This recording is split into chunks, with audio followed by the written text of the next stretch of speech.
And it is one of the most historic investment to fight climate change. As we are talking about extreme weather, I've gotten multiple questions on Puerto Rico and what the people of Puerto Rico, our brothers and sisters, are going through.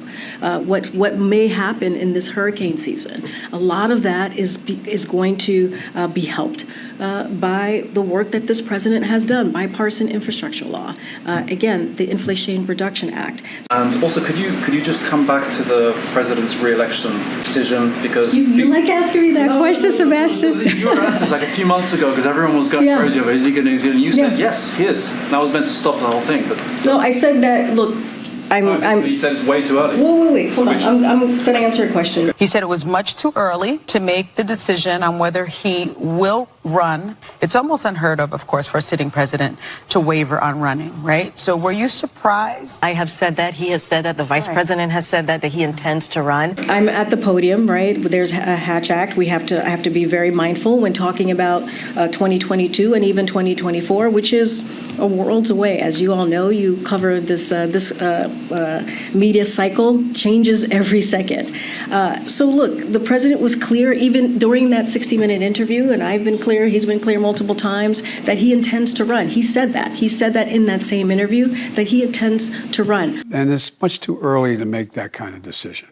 I'm a great respecter of fate. And so what I'm doing is I'm doing my job. I'm going to do that job, and within the time frame that makes sense after this next election cycle here, going into next year, make a judgment of what to do.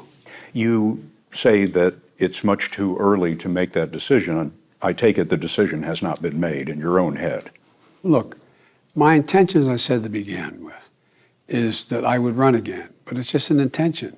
But is it a firm decision that I run again? That remains to be seen. What is the White House's take and the president's take on World Bank President Malpass's comments on climate change? And does the president still have confidence in this response? So I'll take your, I guess I'll take both your questions first. So we disagree with the comments made by President Malpass. We expect the World Bank to be a global leader of climate ambition and mobilization as well, of significantly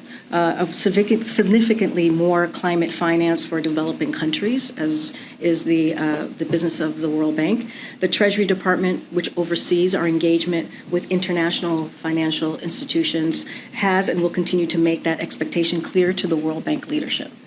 And with regard to the confidence that the president has or does not have? Again, we disagree with the comments of the president. Great. I just want to follow up again on the World Bank president. You said that you disagree with the comments that he's made, but in terms of having confidence in him or supporting him, there are reports suggesting that some in the administration have tried to oust him. So, given that context, does the White House still support him or have confidence? So removing him requires a majority of shareholders.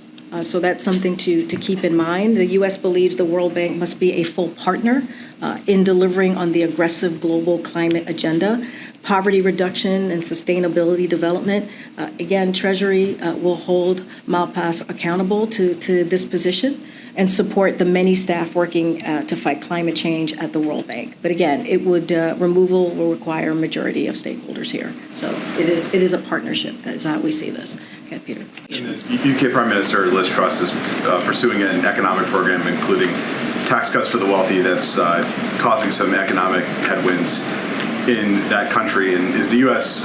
concerned about broader economic fallout from that plan? And are you monitoring what Prime Minister Truss is trying to push through there? So I can't speak to the plan. I have not read it. I would need to speak to our team. I'm not going to really, at this time, speak to another country's plan on what they plan or not plan to do on their taxing the wealthy. So I'm just not going to respond to it at this time.